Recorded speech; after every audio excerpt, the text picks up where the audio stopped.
This is Kathleen Sinclair, and I'm here to challenge the hell out of aging. Today I want to talk to you about keeping your word with your promises and agreements. Now, there are agreements and promises with people like family and maybe your church members or people you're working with, and then there are also agreements with yourself. So, for example, if we promise to take the grandchildren to the park or something else that we'll do with them, then we definitely need to keep that promise. It's very important to remember this because family and friends, they don't forget. And it's also really important to keep your agreements with yourself. So what happens when we don't keep our agreements? I think that maybe is more the issue here. It's easy to make them, but then what happens when we don't keep our agreements? Well, we lose a lot of trust, we lose credibility, we lose respect from others. And they aren't going to tell you. It'll just chip away at your relationship. And I have a friend, I love her very much. Her name's Kathy. And she is always late for everything. I mean, I used to joke that she would probably even be late for her own funeral.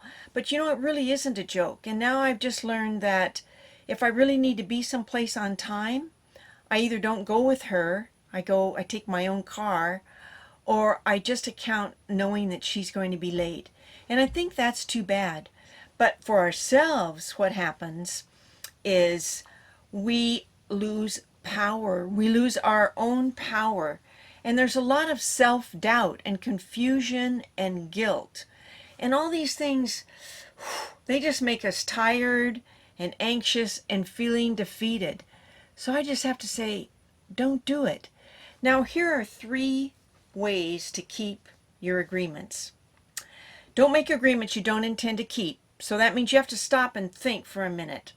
Can I really do that? And buy yourself some time. Say, oh, I need to look at my calendar, or I will get back to you. So just don't make them.